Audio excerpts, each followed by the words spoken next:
Nanse Notemte Q Buffalo Nitsigatsun Musqueam Gochinia. Hello, all of my relations. My name is Q Buffalo. I come from Musqueam, Alberta, Treaty 6 territory. Today I was given the opportunity to speak a bit about my experiences as a young Indigenous person, and then I just wanted to talk a bit about like what I've been doing or who I am and how you can, be an ally to Indigenous voices. So without further ado, I am a twin. I have a twin brother. His name's Kirby. We're the Buffalo Twins. I'm a prairie chicken dancer. I've been dancing powwow for a really long time, actually, since my first summer. So that's what, 21 years I've been on the powwow trail. I'm a youth advocate, a hockey player. I've been an athlete for a long, long time. Um, I do quite a bit of work in, I guess, this frame and doing like public speaking, public presenting.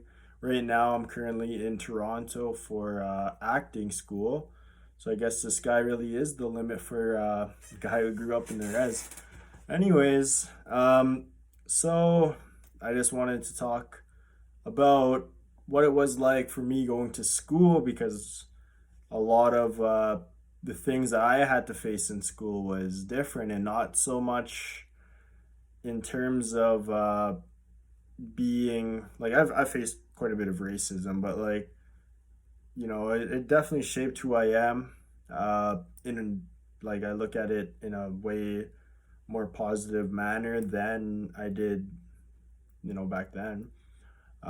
So what happened was I went to school in Wetaskiwin for a really, really long time, and I have, as you can see, I have my hair growing, but yeah, right off the hop, I used to have long hair, and I didn't like it because no one else had it, and conforming and having that conforming to a mainstream society, non-indigenous society. I got those chopped right off, so I had no braids from there on, and also with my culture, like I said, I've been dancing forever. Uh, it was almost like I was living like a double life. Like, I felt like I didn't have that frame or that ability to bring up who I was in in school, and to even have that opportunity to dance and do what I love to do. It was like a whole kind of like an identity crisis, you can call it. Um, Back then, like, I was, during the summer I would be powwowing, going out everywhere, and then when school came around, I was just that quiet kid, and I didn't show any of my indigenous roots, and that really had a long-term effect on me. I didn't really realize it then. I do realize it now, and it was just like the system playing its role on me. We didn't have any spaces for us as little kids. Like, in my elementary school, we didn't have anything that was I guess you can say, like, an indigenous class or anything like that. And it was like that all the way up until high school, where we actually had a space. It wasn't much of a space, but we definitely made use of it, and it was good for me. I wasn't. I'll just say I wasn't the best student in high school, but uh, yeah, I'm glad I graduated and that I got that over with. But it wasn't until, I guess, after high school where I really started to appreciate where I came from and who I was, and my responsibility as a indigenous role model. I didn't realize that that was a thing that I could become, and that was, like, now that's what I love to do. I love to teach people and educate people and make sure that they hear both sides of the story. And I've been a treaty advocate for years now. I learned quite a bit, but I still have a long road ahead of me.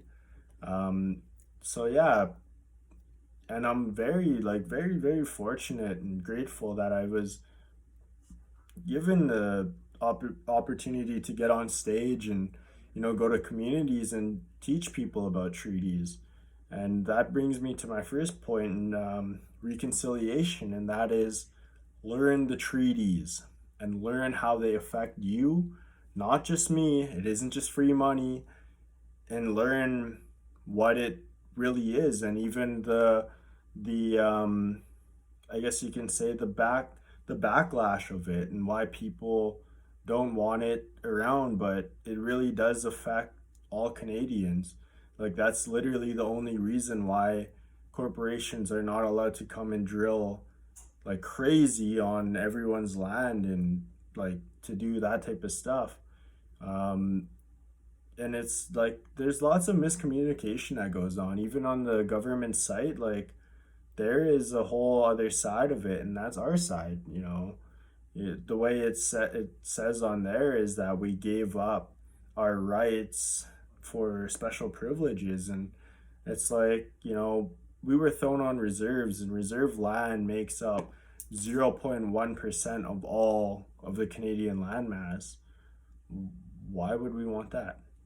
Like, it doesn't make no sense to me. And it doesn't make any sense to anyone that ever hears it. And then, we obviously didn't give up our land either. Um, and there's like lots of miscommunication. So that brings me to my second point, and that is have reasonable sources and have people that you can trust that you know are there for the I guess you can say like a positive, bigger future, that are there that really care for what they preach, like practice what you preach, like that they're really there trying to make a difference. And for indigenous matters, or even black matters, and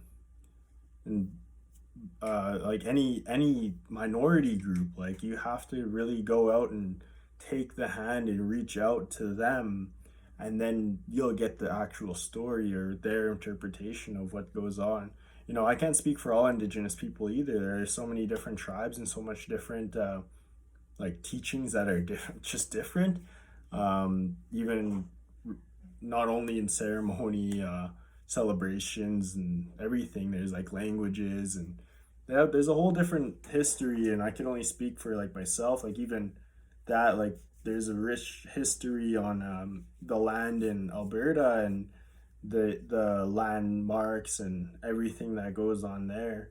And there is, the way that the history book tells you is all of history is just European history, and it's not like that. Like our history runs out into the land and through our oral traditions, and like those are the classrooms we used to have. We still follow the same system that the residential school era started, which is a teacher up front and everyone else in a desk learning on, like learning like that. And not much has changed if you really look at it. And we should be at the point where we're able to go out into the land and learn real real skills, things that we can teach our kids and the next generations, rather than learning about a textbook that's going to be outdated in a couple of years if the curriculum changes. Yeah, so there's that. Another thing that I wanted to address is, you know, you yourself as a person.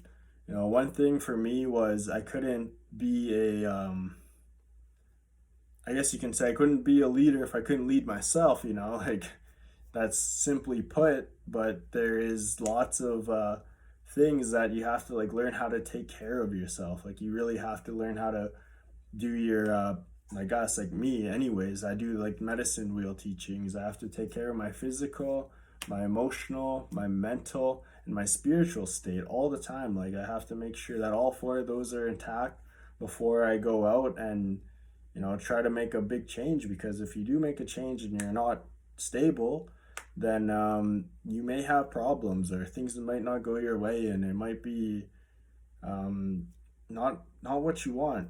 And that's something that's really, you have to make sure you take care of yourself and, treat yourself with respect before you do anything, and make sure you don't do anything that you don't want to do.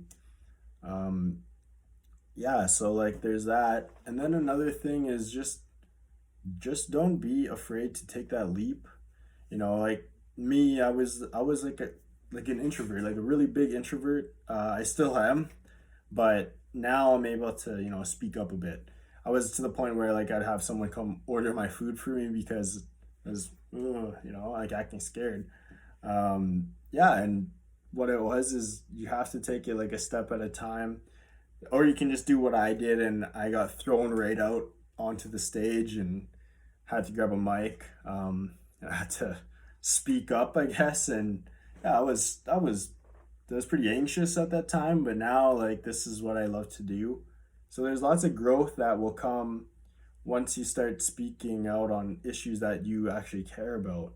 You have to find out the things that you care about, and you have to make sure it's the things that you yourself cares about, because maybe your parents don't care about it, or maybe your grandparents absolutely despise those things. And that's the thing. You have to take a big leap in the right direction, because you're the one that's not only going to have a viewpoint on maybe who you're speaking to, and that they become like an ally for indigenous people or non-indigenous people even. But yeah, like you really have to realize that there's always someone out there listening to. The universe is always listening to you, so you have to make sure you do things out in a good way. um, like even me, just based off of my experience, I've had people come up to me, and it's really touching, like knowing that you can make an impact on someone's life. That's a big piece like that keeps me doing what I'm doing. And I'm still young and I'm doing it, but I can say that once I started educating people about indigenous issues, and um like what we face, adversities we face, our rights and why we protect them. Then I started seeing these people at like rallies and stuff, and it was good, because I was because like that's something I could literally look at, and it's like, oh, I got them out here, I got them educated in that manner, so now they're out here, and now they're the ones that are going to make sure that their family's educated properly. So like yeah, you just have to really take that into perspective. There's lots of things out there that you can use your voice and say something about. And don't be scared to do it. Like you might lose friends, but are they really friends if they're someone that doesn't like basic human rights, or else if there's someone that has no respect on someone else's life just because of, say, they're um I don't know, indigenous, say they're two spirited or something like that, or LGBTQ. If you don't have that decency as a human to speak up on matters that minorities don't have the ability to, then it's like you're just gonna be on the sidelines. Like you're not gonna actually make a stance for something that matters. And that's one of the things, like especially coming up into this line of work, like there's lots of doors that are going to open to you, but you just have to make sure that you stay true to yourself. Do your medicine wheel teachings. If you don't know it, I would be glad to educate you more on it. Just what I know anyways. I don't know it all, that's for sure, but I do have like lots of teachings that I carry with me that make me the way I am, I guess. So with that, I just wanted to say thank you for your time, your patience, just listening to me. I have, some more I would like to say, but in a limited time span, this is all I can say. But yeah, just really, even like, just try it. Just try something. Just try something new. Like, don't be scared to do things that you know you might think is embarrassing at the time. I was that person in school, and now like you're gonna gain a lot more respect and a lot more friends by standing up for what you believe in. So, that's all I could say for now.